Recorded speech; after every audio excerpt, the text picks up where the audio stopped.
Popin Media. Chibaita family planning. Tetuzara buzazibana. Tutekera mwana kati uyo mulina okutula mu muterekere kati uyo ayingidde P6 kana gisem kati mubala P7 ino agenda kusula munda sobola okumulyaka ekinyiga eky'amaanyi mu bwongo okutereera n'okubeera nga twaliwo bimutawaanya abeere muli asobola okufuna first grade tusobola okubeera nga tufuna omuntu avaamu agenda okufuna obubonero era point muno girowooza mu babiri nakomaawo obunanzibwa n'embusuula era kyenkomyeku kyenkola omuwaayo emitwalo emeka ebitabo sigula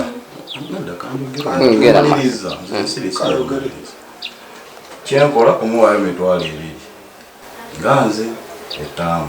ebitabo sibigula kibo kiri bwalwala simujjanjaba engoye sigula nanjagala kumanya omuntu wazaala omwana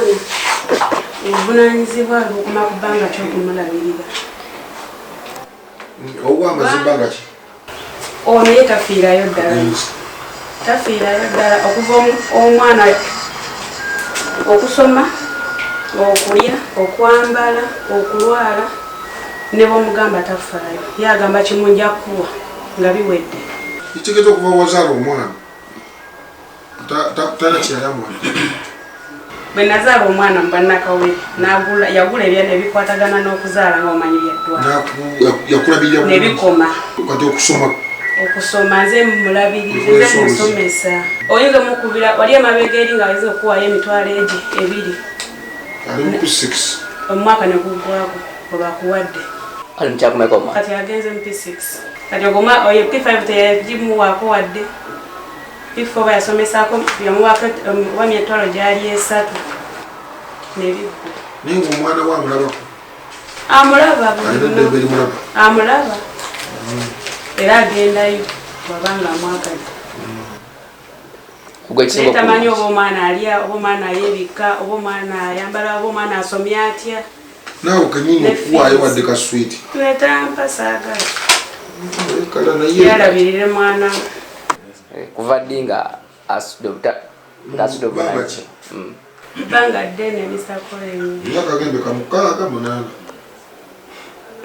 amugambye abadde asuulanga y'ebiri kuva kubonakawere myaka bbanga egyo gisuula eri mu P3 P4 paka first term etegereka P5 tujogere nti nogwolabiridde iye tegeeza abadde alabiridde kati gwe kyekikulu emitwalo 2 ku school fees ku ssomero omwana we takwala byetugendako kati okutereeza kikyoyagala oba tojjangako nze kyenjagala atandike okulabirira omwana we asomese omwana we education okumuwa ebyebyetaago byonna naki kati agenda kuvaamu kati agende P6 omwana abeera ajajjawe amusuza amuliisa buli kimu walwala nze obujjanjabi bwange newamukubira gamba kale nja kuwa taddamu paka omwana n'omufaako naawona okubeera ne ssente ng'omukazi kitegeeza nti onatika omusalaba wegana naye alabirire omwana we nsagala ssente ze nawadde embozi kuwa gwe n'ozitwalayo oba omwana okujja n'azimana essomero alimanyi alimanyi yamutwalayo nze namutwalayo naye asobola okugendayo n'alaba omwana oyo mubuuze ŋŋamba asobola okugendayo n'alaba omwana asobola ali ndeeba primary school lyaffe nagavumenti ngenda kukola bwenti twala omukazikyabadagamba bwenjogera bwenti ne ku bigambo mukyala byayogedde kitegeeza mba nzikiriza byayogedde si bwe kiba mbadde nsaba nange binyonyoleko anti nyonyola bakuwadde okunyonyole omwana oyo bwe kyatumuzaala n'atandika okusoma tatandikidde ku ssomero lyaliko soma asomedde ku masomero ag'enjawulo kutuuka watuuse oba waali saawa eno kyagamba ekyobutamuweerayo ssente ettaamu ebeddeyo okusatu eno eya sadi taamu yetaamu yokka gyesiwadde mukazi we ssente za mwana n'ettaamu ey'okubiri ssente ezaali zisembayo nazisindika ku ssimu ye yali ne banne gye bakola ne muga sente sawa zino mwana waba ebibuzo bituuse abamugobye sente ziriwo zibula ku mutwalo gwa sente gutya gumu ekyamukisa mulungi nze mbadde sisobola kusituka kujja wano okuleeta mwana wa mwana kunyonyola nsonga ezo nti oba mwana tampa budde nga nze taata kitegeera kati ensonga yange endala esingira ddala okunnuma kanjogere ku eyo lwaki bwaba bakkiriza ne bagikwata bwe tutuuka okuwummula nga aleese lipooti tajjaako wange nti taata nsomibwe nti ekyo kigenda kukolebwa ekyo kigenda kukolebwa okuva kati kirina okukolebwa kammaliriza okwogera okuva kati kirina okukolebwa ekyokubiri omwana oyo nga ye bwagambye nti kantandikira awo mbadde nsaba nange ampeera awo tandikira awo kuba omwana ajje ewaka ninayo abantu ate n'abaana bakolagana naye akolagana ne banne era abeera nabo kubanga ekisingira ddala okunnuma omwana oyo kimuswaziza n'okwogera erinnya lye ery'eddiini nze ndi musajja muisiraamu naye kinnuma kinnuma tosobola kuleeta mwana wajjajjaawe kumutuma manya ne batamuwalira ne bamuwaako linvu gwoswala ate bweyogere omwana owange asiiba mu biduula sijja kubiyita biduula mu kkanisa ez'abalokole ate nga nze ndi musiraamu kakati awo nfuna complain okuva ku bantu ab'enjawulo n'abakadde baffe abewaka nga baŋŋamba omwana wamutta oba si waffe mwana atuuka ate okubanga abeera mu kwaya y'abalokole fe abasajja abasiraamu nga weetuli yatuuka okusalawo eddiini oba maama we ayina taata w'omwana oyo omulala kati omwana oyo maama we yafumbirwa ayina omusajja we gy'abeera tasobola kubeerayo na mwana oyo kitegeera kati bwaba tasobola kubeerayo na mwana oyo ng'ate omwana asuumuseemu kuba sijja gamba nti kubayisaamu maaso kiki era mbeebaza bamukuzizaamu lwaki abatajja n'abeera nange kitaawe nga wendi siwagira mwana wange kumumuwambuza lwaki yali mutototo ng'era tunenana byakujjanjaba ebyo nemugamba obankuwa omwana wo okitegeera naŋŋamba mama Evula tompa omwana abeera naye nga omanyi nti oli omukyala tamuzaala okiwulira nga omanyi omukyala oli nti tamuzaala kitegeeza nga ye amanyi omutima gwa mukazi we kati anywedde ekyayi simanyi kubatamugambako gyabaddeyo omwana agendayo agendayo omukyala we simuyinako buzibu naye ono yaŋŋamba maadamu tuli mukutereeza enaku z'omwezi meka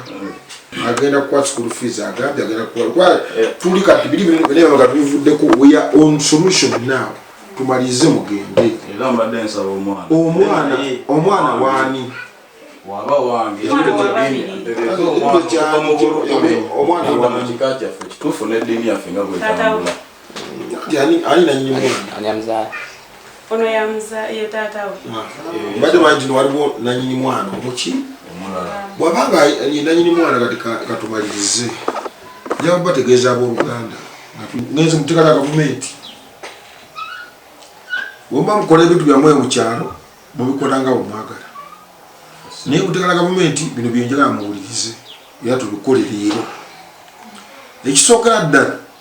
gavumenti oba kituwakakatako nze nammwe okulaba nga buli kitukola tekiteeka mwana oyo kukatyabaga exposure to risk akatyabaga oba okumuleetako obuvune ekirala nti bwe tukola byonna ng'abazadde oba tuyomba tukola ki tebirina kubeera nga bigenda ku mutwe gw'omwana tulina okubikola wadde waliwo school fees waliwo ki ebintu byakyuka kati tuli mu new normal ebintu byakyuka ne sabbuuni wetubali tugulanga 12 yalinyirawo kanaana kasanvu ku 5 kati nga kiki tulina okukola tulina okulaba nga omwana oyo asoma kibayita education timulingani yonna gavumenti kibakatako okumusomesa ebintu byentandisa okumenya ekirala omwana okulya kibayita food oyo balina okulya tanaweza na 18 kyali mikono gyammwe emmere okugirya okubeerawo ekirala okujjanjaba medical nti obujjanjabi gavumenti tuyinza okuba nedwaliro yaffe Referral Hospital nga tutwaleka ddagala Panadol wooyo mumwa leero kubanga waliwo abamize kitegeeza bo omusawo wakuwandikira nti genda okule Panadol buno obugatte ku mwana kitegeeza olunaku gyogenda mu kiriniki omwana kyebasobola okukola ki okumuwa eddagala eryo omwana asobole okuwona. Ensonga endala yey'okusula bakiyita na shelter nti omwana alina okwebaka watatonya nga walungi mu shelter ennungi eyenyumba nga nnungi then omwana teyebaka wagasiwano alina okubako byeyebakako babita beddings nti alina okubeera ne byeyebakako omwana oyo tasobola kuloota ng'agwa mu binnya oyo kitegeeza alina okwebaka bulungi. Omwana waani muteeka lya gavumenti omwana w'abazadde babiri omukazi n'omusajja era fe tuba tujjawo omwana tumuteeka mu mikono gya taata oba tumuteeka mu mikono gya maama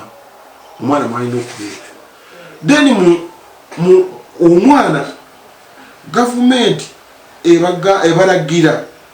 okumuwa okwetaaya kibayita eddembe lyokumanya abazadde bonna abazaala taata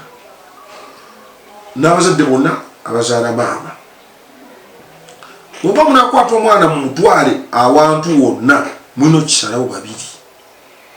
nti omwana agenda asule wakolinzi kafeero kitegeeza musazeewo babiri bw'aba ajiriddeyo omuliro baleme okunsibira obwerere mwe mwenyini mumba mwaleeta omwana oyo watuwulidde pointi yange.